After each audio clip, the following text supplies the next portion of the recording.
Just a little bit more to the left.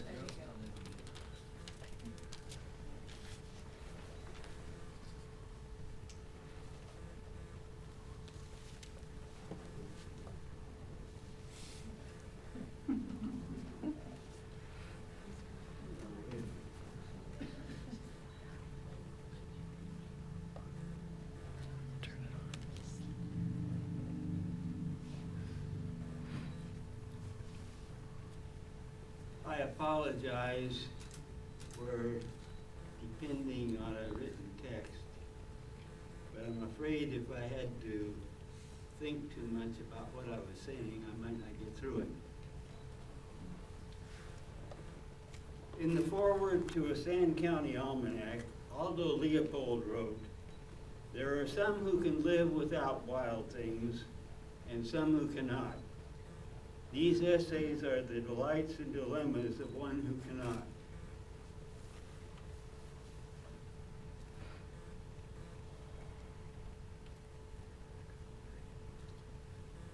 The arrow, Dwight, on the far right on the keyboard is the way to go. The down arrow on the far right. Here, I'll help you. I'll do it for you. That's okay. I'll tell you what. Here? No, I'll do it for you. Just tell me when you want me to click. Okay. Henry Sheldon Fitch was another who had a need for wild things, a passionate curiosity about the natural world.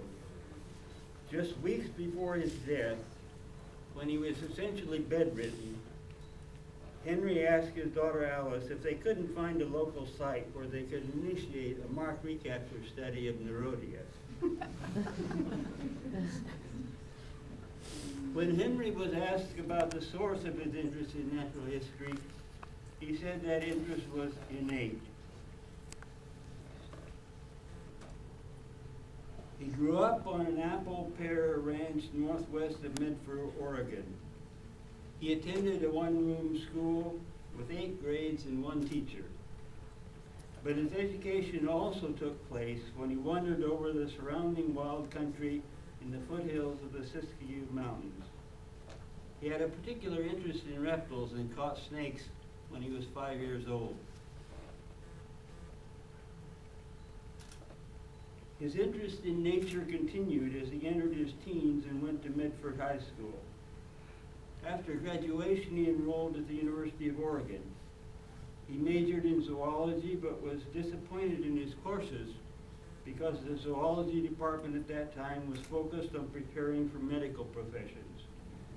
He said later that there was no professor in the department who had any interest in the native fauna or who could identify a toad, a mouse, or a snake. But that experience could not stop young Henry Fitch. He enrolled at the University of California, Berkeley, and was accepted as a graduate student by Joseph Grinnell at the Museum of Vertebrate Zoology. There he found students with interests similar to his own. The summer after his first year at Berkeley, his interest in field work was strengthened by a field course studying the vertebrate fauna of Nevada, led by young mammologist E. Raymond Hall. Henry received his PhD in 1937, and in early 1938 went to work with the U.S. Biological Survey, later the Fish and Wildlife Service, on the San Joaquin Experimental Range, studying the ecology of rodents on western ranges, and surreptitiously also studying reptiles. From 1941 to 45, he served in the U.S. Army Medical Corps, receiving training as a pharmacist. He spent time overseas in Europe during World War II. After discharge from the Army, he returned to his job at the San Joaquin Range. He married Virginia Preston on September 6, 1946, and soon thereafter he was transferred to Leesville, Louisiana, where he spent a year studying quail, mourning doves, armadillos, cotton rats, and deer. In 1948, Raymond Hall brought him to Kansas University to teach ecology and be superintendent of the new Natural History Reservation. 4 years later, in 1952, I came to KU as a naive graduate student with the goal of studying ecology, but not knowing much about it. I do not remember much about my first meeting with Henry. He was not immediately impressive in our first meeting discussing my course of study. I completed my master's degree with his help in 1954 with a thesis on crows.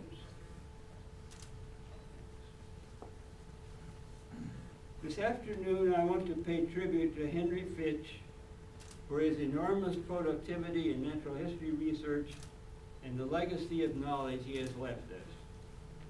Henry was passionate about natural history research. Although he belonged to a number of professional organizations, he avoided being an officer or on the board.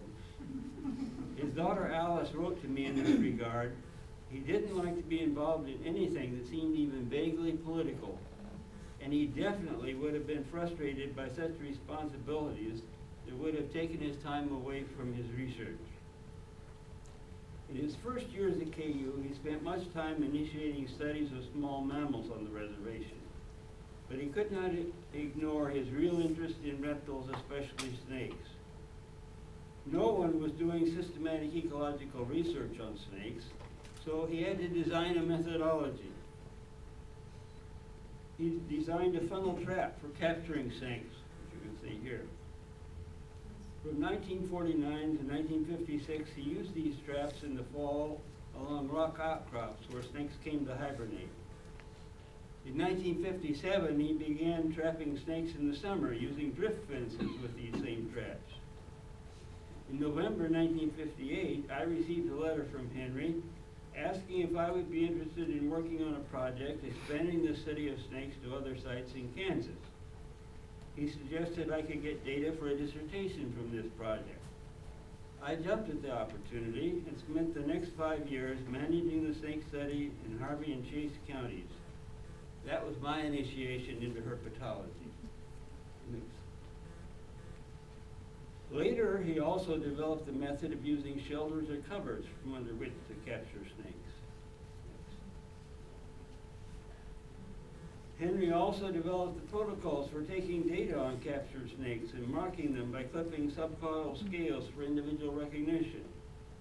These mark recapture methods that he continued for season after season on the reservation provided the massive amounts of data for which Henry was well known and for which he has been called the father of snake ecology. The impact of Henry Fitch on biology can be seen by looking at my own library. Let's look at some of his published contributions. He was the author or co-author of 201 publications. And for more than half of these, he was the sole author. He had more than 50 publications on snakes, including this paper from his dissertation. This was a biogeographic and systematic study, but his interest in natural history can be seen from the information on behavior, food habits, and habitat that were included. From his work on the KU reservation, there are monographs on the natural history or ecology of 7 species of snakes. Note the number of years of work and the numbers of capture records that serve as the basis for each of these papers. Here you see the copperhead and the black rat snake. The next one. Next. The yellow-bellied racer and the red-sided garter snake. KU here is the data from the Fitch Reservation, and HC is the data from Harvey County. Next. Here's the milk snake, ringneck snake, Prairie King snake. And next. And his book, summarizing 50 years of study on 18 species of snakes that he had recorded on the Fitch Reservation. But Henry's interest was not limited to snakes. Next. The breadth of Henry's interest in studies and of his knowledge was legendary. There was not much in the vertebrate life on the reservation that he was not aware of. And from 1967, for about 20 years, He made annual trips to the tropics in Mexico, Central America, Ecuador, or the Dominican Republic to study lizards, especially anoles, iguanas, and pterosaurs. Next. He wrote papers on birds, mammals, and spiders.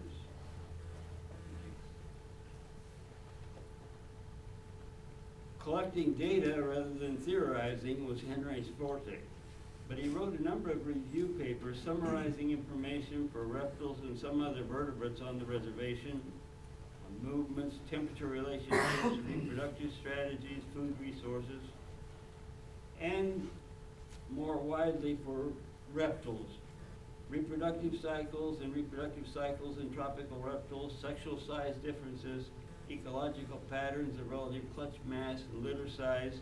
These are mines of useful information. Next. Henry's documentation of ecological succession on the reservation is another important contribution. All of these studies and the large data sets he collected are an invaluable legacy that will become more and more valuable with time. Wouldn't it be nice if there had been a Henry Fitch back in the 1800s? Next. But Henry's legacy of research was not his alone.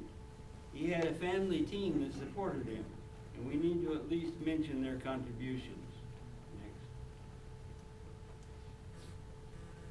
Virginia Fitch was not only a gracious hostess and supporter in the home, but was sincerely interested in Henry's projects, his friends, and students.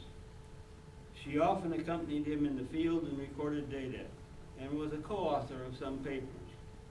She typed and edited most of his manuscripts. Next. All three Fitch children developed an interest in natural history and helped Henry with his research while they were growing up. The eldest son, John, has followed in his father's footsteps, becoming an academic biologist and making contributions in ecology, ornithology, and conservation. Next. His daughter, Alice, and her husband, Tony Eschel, are in the zoology department at Oklahoma State University. They have been co-authors of some of his Central American papers and his more recent papers. Their family has assisted Henry as he became more frail so that he can continue his studies and report on them. They have brought him to a number of KHS meetings. When he was having difficulty taking care of himself in 2006, Alice took him into her home and cared for him in his last years. Next. Chester did not go into academic biology, but has maintained an interest in natural history. He and his wife Dia live 1/2 mile from the Fitch Reservation, and he continued to help his parents as long as they lived on the reservation. Chester has an interest in snake photography, and he provided a number of photographs in Henry's book. Next. I also want to pay tribute to Henry Fitch this afternoon as a teacher. He was not known as a dynamic lecturer, but his lectures were packed with information. Looking back at my lecture notes from his ecology course in 1953, it is obvious that he had a wide knowledge of the ecological literature, and this is what he lectured from. Next. When you were in the field, Henry's enthusiasm for natural history studies was contagious. He was always willing to talk with students, but he was a man of few words. He would have a word of encouragement for your efforts, but pay attention to his questions. They alerted you to things you had missed. Henry was a real friend for his graduate students, playing, rejoicing over accomplishments, and sympathizing when problems arose. He stayed out of the pettiness and politics of university departments, and that made it easier for his students. After I had completed my degree and left KU, he continued to be interested in and helpful with my research projects. We received Christmas cards from Henry and Virginia Fitch each year, and they were always interested in what our children were doing. But I also want to pay tribute to Henry Fitch this afternoon as a person. He was tough. He survived 5 or 6 bites by venomous snakes, in many cases with minimal treatment. Read the account in Ecology of the Copperhead. He suffered from diabetes for more than 30 years, but did not let it discourage him from field studies, often in rather primitive situations. At the age of 89, he became disoriented and spent a cold March night in a ravine on the reservation into which he had fallen, but was little the worse in the morning. 5 years ago, he traveled to Oregon with his daughter and went up in this ultralight with a cousin to fly over the country where he had grown up.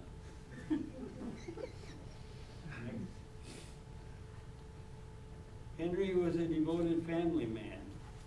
His daughter Alice wrote in the last few weeks, "One of the really remarkable things about Dad was what a wonderful father he was, even when he was also doing so many other things. He told us stories, he played games with us, he sometimes made us toys, and he fascinated us with information about the amazing natural world that surrounded us. And that was all in a normal day." Next. In the last few weeks, many have written remembrances of Henry Fitch. In reading through some of these, I have noted a consensus in describing the qualities of this man. Quiet and reserved, a man of few words but wide knowledge. Energetic and enthusiastic about field studies and natural history. Almost universal mention of the difficulty younger students had in keeping up with the old man in the field. Gracious, gentle, and kind.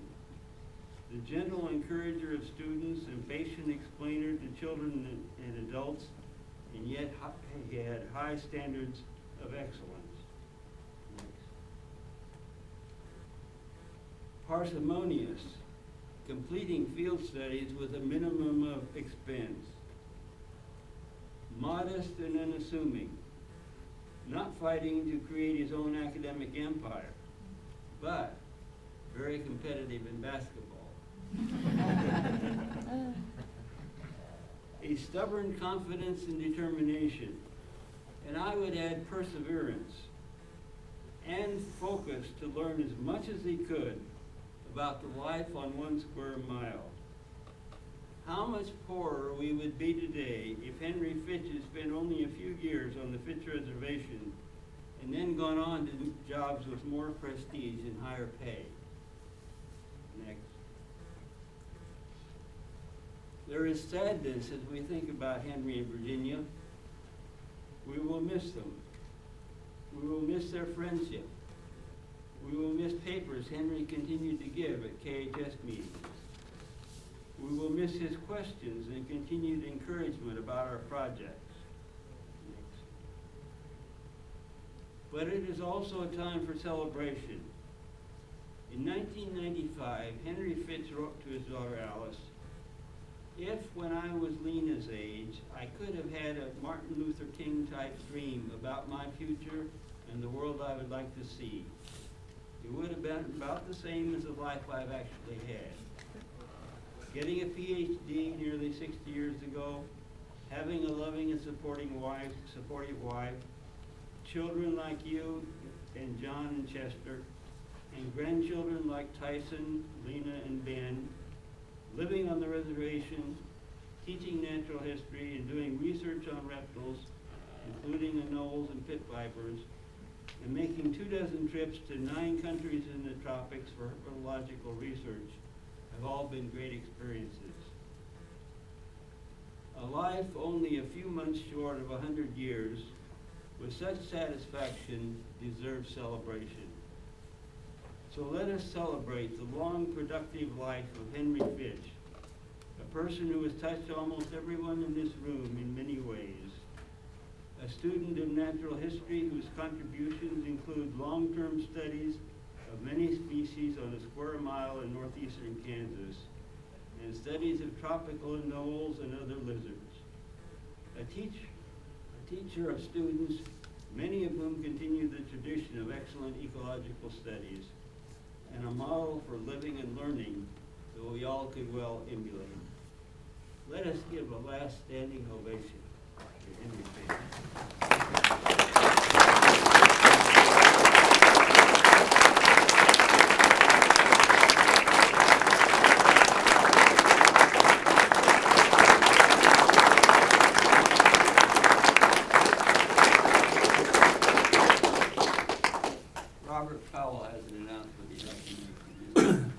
Because of the email that Joe sent out earlier, many of you are probably already aware of the fact that I edit what may be best described as a semi-technical journal called Reptiles and Amphibians, and we're going to devote our entire March issue as a tribute to Henry Fitch. And based on the interest that's been expressed even to this point, that tribute may extend into subsequent issues. What I want to do is ask those of you that maybe didn't think about it previously, that might have valuable information, you know, stuffed away in a drawer, maybe buried in your field notes, that illustrate some aspect of natural history that's unknown or not documented, and would like to make a contribution, we would still be more than pleased to accept anything that you think might be relevant. And for those of you that read the email, you might remember that our primary criterion for acceptance is that Henry would have enjoyed reading it. Also, for those of you who are photographers, and I know there are several of you in the group, I am hoping, in addition to using many of the same pictures that Dwight used here, to document Henry's life, to also illustrate that issue with photos of many of the species with which he worked. And so if you have photos of any of the species with which he worked here in Kansas or throughout the world, and would like to send those to me, I would be more than pleased to take a look at them. I do not make the final decisions regarding what figures are used, especially on the covers, but between you and me, I'm looking for a dynamite, vertically oriented shot of a copperhead to put on the cover to commemorate the audicology. So if any of you have one of those or have access to a copperhead and want to get one of those, you know, I'd be more than happy to take it. So I'm going to be around for a while. If you have any questions, you can talk to me today or tomorrow. You know, if you've got some ideas or you think you might have something, it's something that I think he would have enjoyed. I'm only sorry that we didn't do it before he passed.